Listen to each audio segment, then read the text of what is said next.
मग काय कोण चिडतंय, कोणाला काय वाटतं याचा काही विचार करणार नाही. ऐक ना. मला माहिती आहे तुझा हा राग जस्टिफाईड आहे, पण तडकाफडकी प्लीज काही निर्णय घेऊ नकोस. बाकी काही नाही, मनूची या घरातली सुरुवात वाईट नोटवर होईल नाही.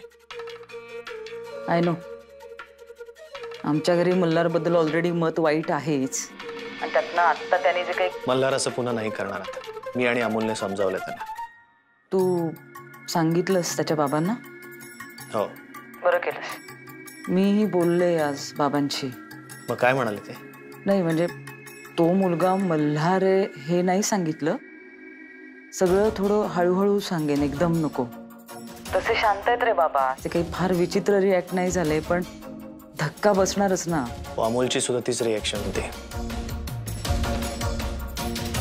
पण ठीक आहे, आता दोघांच्या वडिलांना तरी कळलंय. हो रे, पण आयांचं काय करायचं? ते जरा कठीणच आहे. ऐक ना अधिराज, मी ना 15 दिवस मागितलेत बाबांकडे. या 15 दिवसात काय ते करायचंय आपल्याला, वेळ कमी आहे खरंच. आणि इथे आई तर रोज नवीन नवीन स्थळं आणते म्हणूसाठी. तू प्लीज या सगळ्याचा स्ट्रेस घेऊ नकोस. नाही ठीक आहे. मीरा, आपण भेटून बोलूया का? म्हणजे पुढे काय करायचं ते ठरवता येईल. हो चालेल, आपण उद्या सकाळीच भेटू क्लिनिकमध्ये. ऐक ना, मनू आणि मल्हारलाही बोलवून घेऊ. मला ना एकदा त्यांना समोरासमोर भेटून ऐकायचंय त्यांचं म्हणणं काय आहे ते. ठीक आहे, मी सांगतो मल्हारला. उद्या भेटू सकाळी. आणि पुन्हा एकदा थँक्स. अरे नाही, हे अमोलकडून होतं. अवस्था फार वाईट झाली असेल ना रे तुझ्या घरच्यांची. मुलं खरंच असं का वागतात मला कळत नाही.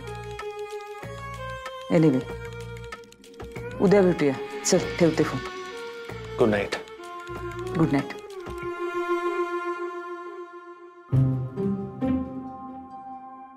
अजूनही सगळं तसंच आहे. सगळं जीवाला लावून घ्यायचं, सगळ्यांची काळजी करायची, आणि जितकं प्रेम करायचं तितकाच राग करायचा. मीरा. अजूनही बरसात आहे.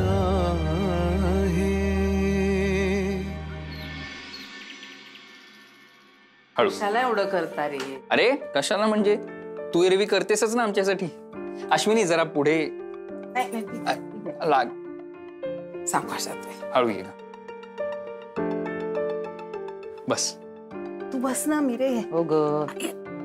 हे बघ, तुझ्यासाठी दही पोहे आणि आमच्यासाठी सँडविच असा बेत केलेला आहे. माझ्यासाठी कशाला वेगळं काहीतरी करत बसलात? मी खाल्लं असतं ना सँडविच. नाही, तू ब्रेड खायचा नाहीये अजिबात. हे घे. बस बस बस बस. पाणी देते थांब. देते मी.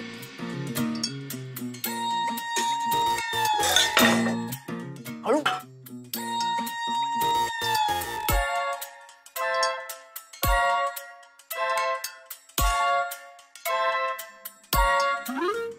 ऐक घे.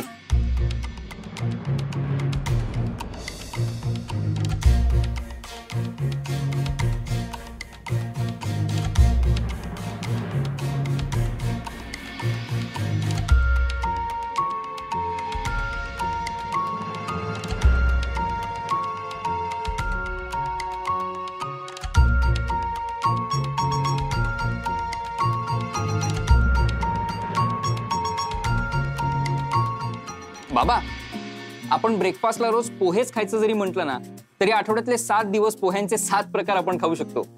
हो, म्हणजे दही पोहे, कांदा पोहे, अजून तडपे पोहे, रावण पोहे. रावण असतात माहितीत का तुला अश्विनी? रावण पोहे असतात असे झाल.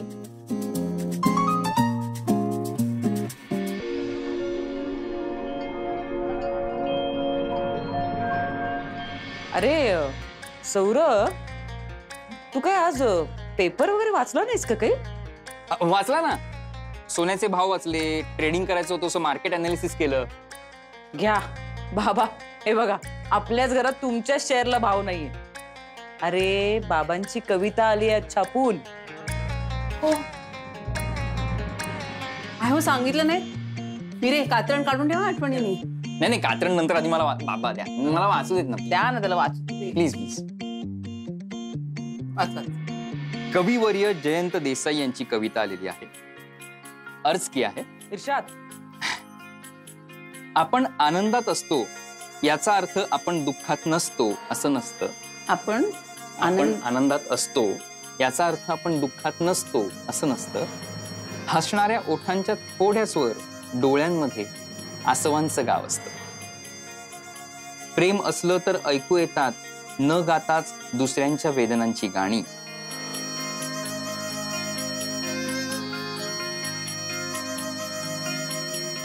क्या बात आहे बाबा, क्या बात आहे, वा वा वा. बाबा स्पीचलेस. मला काहीच नाही कळलं. मनू, तुला कळलं का ग? हो, बाबांच्या कविता छानच असतात. नाही, कविता छानच आहे, पण ती शेवटची ओळ. बोल ना, बोल. तसं कवी आणि लेखकांना कोणीही सजेशन देऊ शकतं, नाही का? बोल तू, बोल. काय शेवटच्या ओळीत मी काय चेंज करायला हवंय का? नाही, म्हणजे ते शेवटची ओळ जरा पटली नाही मला. सजेशन नाही हा, फक्त मला काय वाटलं तेवढं सांगते. आता काहीच नाव नसतं, ते नातच नसतं ना. मग काहीतरी नाव असायलाच पाहिजे ना. म्हणजे ओळख नसलीच तर नातच नसतं. पण जर ओळख असेल दोन माणसांची तर त्याला काहीतरी नाव असतंच ना. म्हणजे मित्र, शत्रू, भाऊ, बहीण, नणंद, भावजय, आई, वडील, काहीतरी तर असेलच. काही नाती अशी असतात की त्यांना आपण लेबल नाही लावू शकत. नाही, म्हणजे कवी कल्पना म्हणून ठीकच आहे, पण प्रत्यक्षात तसं नसतं ना. आपण ज्या समाजात राहतो तिथे कंपल्सरीच आहे. स्त्री पुरुषाच्या नात्यासाठी लग्न संस्था असते. रितसर लग्न झालं की नवरा बायकोचा स्थान मिळतो. म्हणजे काय, समाज मान्यता. ते महत्वाचंच आहे की नाही? नाही, आजकाल ते काय लिव्हिंग इन वगैरे सगळं काय काय निघालंय, पण त्याला समाजात मान्यता नाही. आणि उद्या बिन लग्नाचं मूल झालं तरी बाप कोण हे विचारणारच की नाही?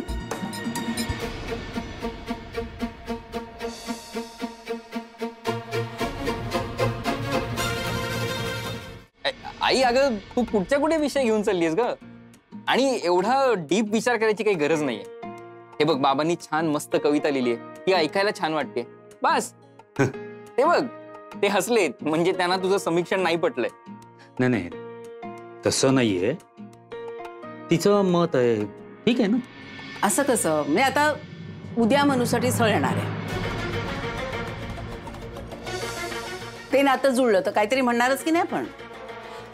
म्हणजे व्याही म्हणू, जावई म्हणू, नवरा म्हणू, काहीतरी म्हणू की नाही? हा, अश्विनी, मनू, उद्याची सगळी तयारी तुम्हाला करायची. हा, आवरावरी वगैरे माझ्याच्यानी काय होणार नाहीये. सौरभ, मदत करशील ना त्यांना? हो. नाही, मी काय म्हणतो, एवढी घाई करायची काय गरज आहे? तू पूर्ण बरी होऊ देस ना. अहो नाही, त्यांना वेळ नाहीये. नंतर तो मुलगानं लग्न उरकून लगेच कुठेतरी जायचं आहे. मग मी विचार केला की मनूचं जमत असेल तर माझ्या तब्येतीमुळे राहून गेलं असं नको व्हायला. बर, ठीक आहे. किती वाजता येणार आहेत ते उद्या? 4-4:30 पर्यंत येते. ठीक आहे, मी उद्या लवकर यायचा प्रयत्न करते. नाही, नको. कशाला येतेस तू?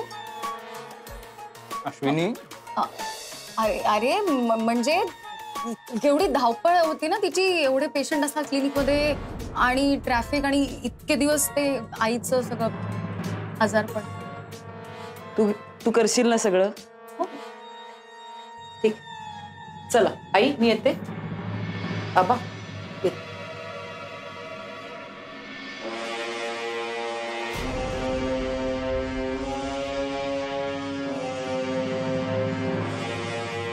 येते. मनुताई, मुलगा फिरतीवर असतो म्हणे, म्हणजे दुबई, सिंगापूर, असा कुठे कुठे. मी काय त्यांना सांगणार आहे की पटकन मुलगी पसंत करा, लगेच लग्न लावून देतो, मग कुठे तिला घेऊन जायचंय वर्ल्ड टूरला वगैरे ते खुशाल घेऊन जा. काय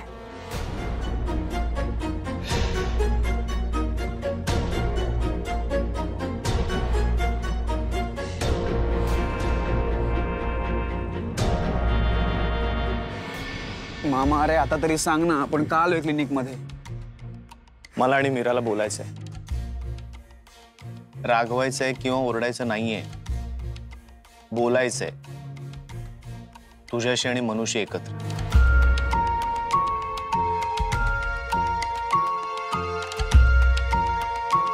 मनू येणार आहे? हो. काय झालं? चल, ते आले असतील किंवा येतच असतील.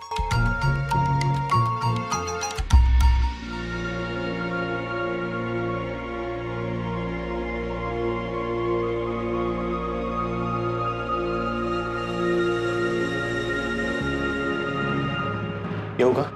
ये प्लीज, ये रे, ये मला. ये.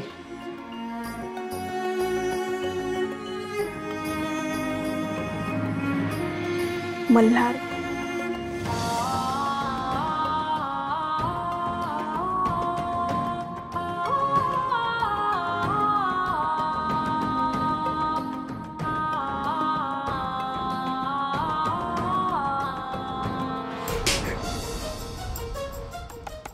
कुठे गेला होतास? सॉरी.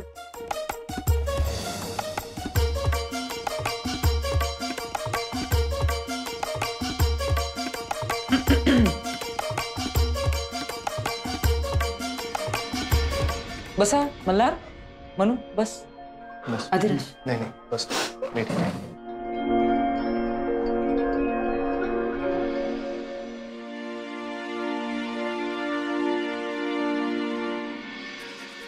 काही गोष्टी क्लिअरली बोलायला हव्यात, म्हणजे समोरासमोर बोलायला हव्यात असं आम्हाला वाटलं, म्हणजे मला आणि अधिराजला वाटलं, म्हणून तुम्हाला इथे बोलवलं. मनू, मल्हार, काय आहे तुमच्या डोक्यात?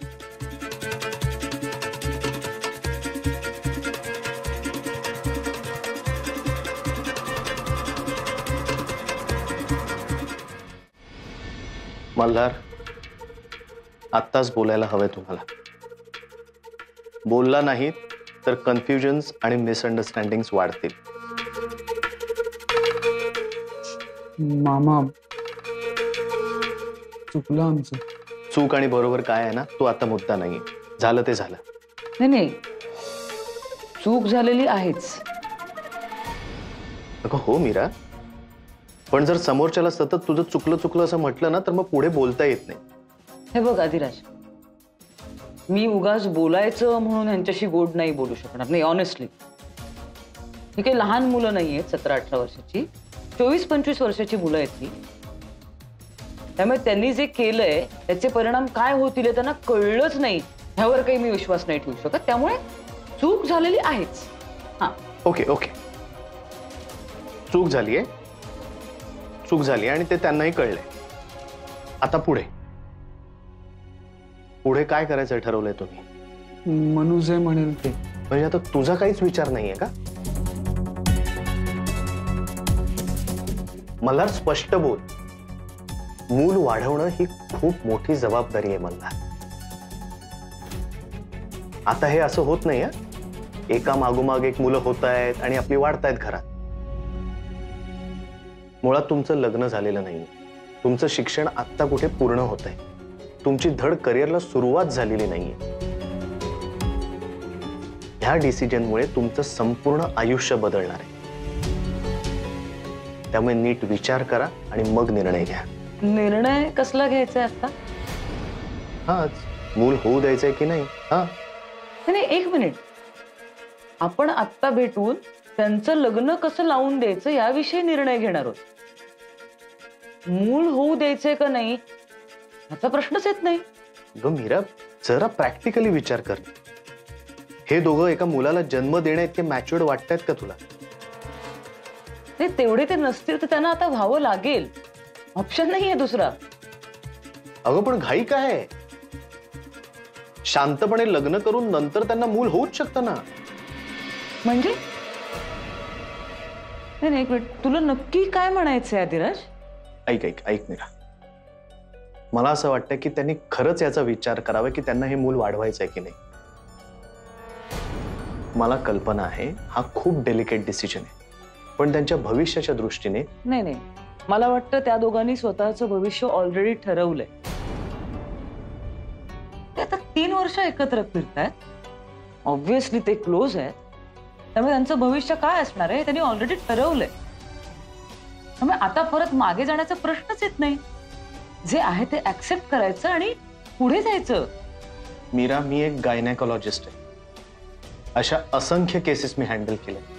तरुण वयात भावनेच्या भरात घेतलेल्या चुकीच्या डिसिजन्समुळे लोकांची आयुष्य कशी बदलतात ना, हे मी बघितलंय. अरे हो ना, म्हणून तर आपण एकत्र बसून यावर मार्ग काढण्याचा प्रयत्न करतोय की नाही. आपण कुठे त्यांना सोडून देतोय, उलट त्यांना सांगतोय की तुम्ही घाबरू नका, आम्ही आहोत तुमच्या बरोबर. त्यांचं नातं या दिशेने जात असेल तर जाऊ दे. पण त्यासाठी ते शुअर आहेत का? मनू आहे म्हणजे ती तरी नक्की आहे. ती म्हणतीये तिचं मल्हारवर मनापासून प्रेम आहे. मल्हार गेला होता घरातून पळून, त्याला विचार.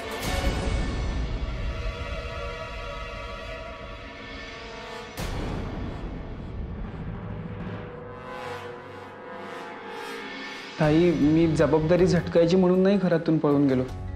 मला खरंच खूप टेन्शन आलं होतं आणि माझं डोकं काम करेन असं झालं होतं, म्हणून मी पळून गेलो. हे बघ मल्हार, पळपुटेपणाला काहीही एक्सप्लेनेशन नसतं, तुला कळतंय का? आणि तू आत्ता एक पळून गेलास, पण कशावर ना तुझा स्वभाव नसेल. नाही, कशावर तू मनूला परत सोडून जाणार नाहीस. त्यामुळे मला तू ही रिस्पॉन्सिबिलिटी स्वतःहून घ्यायला हवी आहेस. एक मीरा, माझं असं म्हणणं नव्हतं की यांनी लग्न करू नये. माझं एवढंच म्हणणं आहे की यांनी आत्ता हे मूल वाढवावं की वाढवू नये, या दोन वेगळ्या गोष्टी आहेत मीरा. लग्न करणं आणि आत्ता हे मूल वाढवणं. आपण ह्यांचंच लग्न लावून देऊ, यांना एकत्रच राहू दे, हे सगळं बरोबर आहे. पण आता ही एवढी मोठी जबाबदारी घेण्यासाठी हे तयार आहेत का? बघ, फायनान्शियली ते अजूनही घरच्यांवर डिपेंडेंट आहेत. मल्हारचं सोड, मनूचं काय? तिची यात किती वर्ष जातील पुढची? तिचं करिअर कसं होणार? नाही, पण मग मनूला घ्यावी लागेल ही रिस्क. हा, आणि तिला करिअर एवढंच जर करायचं असेल तर ती मूल सांभाळून करेल करिअर. आणि नसेल करिअर करायचं, फक्त मूल सांभाळायचं असेल तर तोही तिचा चॉईस असेल. आणि तू फायनान्सेसचं म्हणत असशील तर ते आत्ता डिपेंडंट आहेत ना फॅमिलीवर, काय आयुष्यभर असं राहणार नाहीये. इनफॅक्ट मल्हारला आता जास्त रिस्पॉन्सिबल व्हावं लागेल, जबाबदारी घ्यावी लागेल. ते सगळं करायचं नाही म्हणून ह्यातनं मोकळे हो असं म्हणण्याला काहीच अर्थ नाहीये ना. मीरा, मी फक्त सजेस्ट करतोय. नाही, आणि तू जे सजेस्ट करतोयस त्याचा मी विचारही करू शकत नाही. कारण अधिराज, तुला किंवा मल्हारला किंवा कुठल्याही पुरुषाला हे खूप सोपं आणि साधं वाटतं, पण ते तसं नसतं. हे सगळं एका बाईच्या शरीरात घडत असतं. झाली चूक, होऊया मोकळे, संपला विषय, असं नसतं ते. त्या क्षणी मल्हारसाठी तो विषय संपेल, पण त्यानंतर जे परिणाम होणार आहेत ते मनूच्या शरीरावर होणार आहेत. आणि मल्हार, तुझं खरंच प्रेम असेल ना मनूवर, तर तू तिला एवढा त्रास नाही होऊ देणार. तो घेईल जबाबदारी. कितीही त्रास झाला तरी मनू बरोबर उभं राहून वाढवेल ते मूल.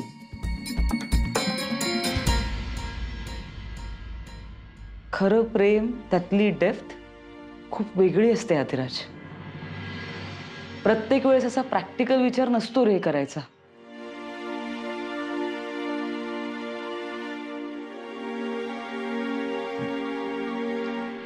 तुझी प्रत्येक गोष्ट बरोबर आहे मीरा. मी फक्त या गोष्टीची दुसरी बाजू दाखवण्याचा प्रयत्न करतोय, कारण हे दोघंही खूप घाबरलेत, खूप गोंधळलेत म्हणून. आणि मला असं वाटतं की ते आपणच दाखवायला पाहिजे, कारण आपण मोठे आहोत म्हणून. उद्या त्यावेळी हा विचार का नाही केला असं त्यांना वाटायला नको म्हणून मल्हार, मनू, तुम्ही दोघंही शांतपणे विचार करा आणि ठरवा पुढे काय करायचंय ते. मामा जे म्हणतोय ते पटतंय मला. पण मला हे बाळ हवंय.